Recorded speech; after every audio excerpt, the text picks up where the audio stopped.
Hey guys, it's Ingrid, and today I have another quick one product review. This is the Maybelline 30-Hour Lumi-Matte Foundation. I don't know who's gonna wear their foundation for 30 hours, not me, but this one is supposed to give you buildable coverage. It's a lightweight formula, it's got amino acids in it, and it's supposed to resist sweat and water transfer and give you kind of a luminous matte type finish. So let's look at what this is like going on. Once again, I have been garbage at picking out the right shade. I got 112, which in the store looked about perfect for me, but now that I've gotten it home, it's pretty light. I'm gonna put this on to show you as is. But after the first time I wore it and found that the shade was too light, I have, spoiler alert, been mixing it with either a little bit of the e.l.f. Halo Glow or the L'Oreal Lumi Glotion to try to make it work and be a little bit more of a better match with my skin tone. But I'm not gonna do that today because I want you to see how this looks going on just as is.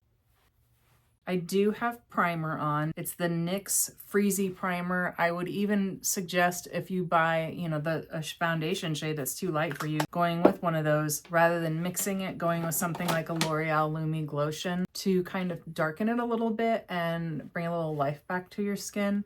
But I wanted to use a product as a primer today that was not going to interfere with how this goes on and how it looks for you guys throughout the day as you're watching my wear test. I wish you could swatch in a drugstore foundation shades. I'm so horrible about picking it out, much less online, but even apparently in person as well. I have tried this and mixing it with that Lumi Glotion by applying it just with my fingertips, and I think that looks nice as well. I'm not a brush foundation type person, but I am very much most comfortable with a damp sponge. So that's what we're gonna be using here today. So that is one layer. It looks nice, almost like sitting. I feel like it's just kind of sitting on top of my skin. It's not something that sort of melts in away the way some of my other favorite drugstore foundations do and look super natural. It's just kind of sitting there. So let's make it worse by putting in a little bit more. I want you to see how this layers upon itself for a little bit more coverage. And I'm just going in over the redness in my cheeks with barely another pump.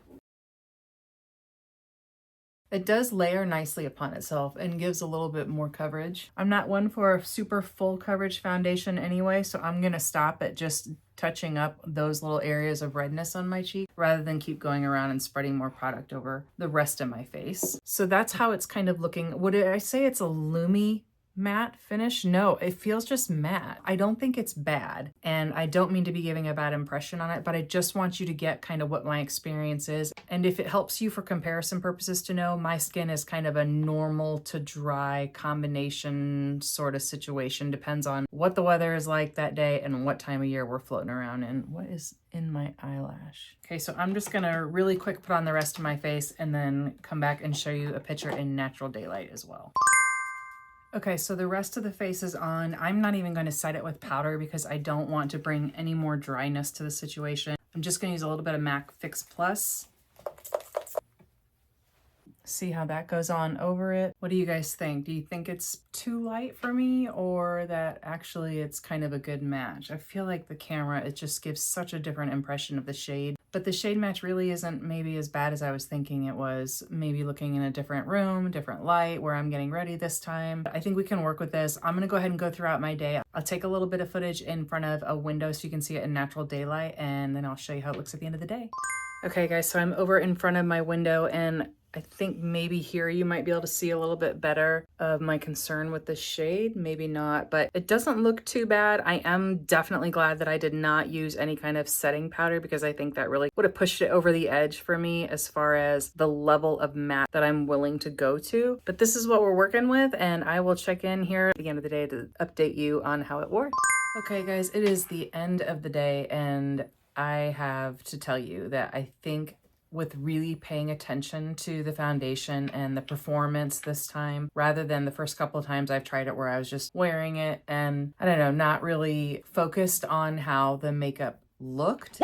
I think this is a really good one, particularly for if you need full day coverage. My face looks like I have just freshly applied it maybe a couple hours ago, and it definitely lasts all day. It's definitely buildable. I have that redness here in my cheeks naturally, and still now, it's been about 10 hours since I applied it. It's still completely covered there. It feels nice on my skin. I do feel like it actually ended up being a good match after all. I'm happier with the match today, so that's good. I don't know how that happened. I will say though that the one drawback on it for me is the finish on this one says that it is a Lumi-Matte, and I would say it took a couple hours of wear for me to really get to that point where I felt like I'm looking at that Lumi-Matte type complexion, which translates for me as a more natural finish. Initially putting this on, it really does go on matte for me, like 70% matte, maybe 30% Lumi if I have to break it down. As the day has worn on, I'm really pleased with how the finish looks on it. However, I said this before, you can mix it with the Lumi Glow or a Halo Glow liquid filter type product to get a more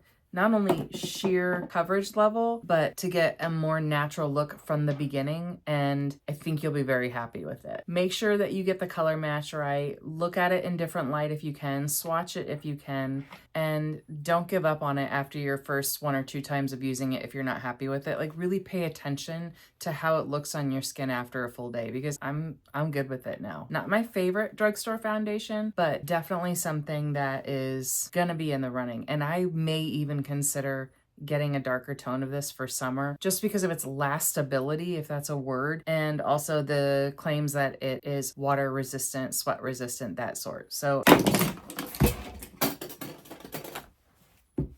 okay, so that is it, guys. If you like this style of video, I do have a whole list of one product quick reviews over on my YouTube channel. Please check that out, and I will see you in the next one. Thanks for watching. Bye.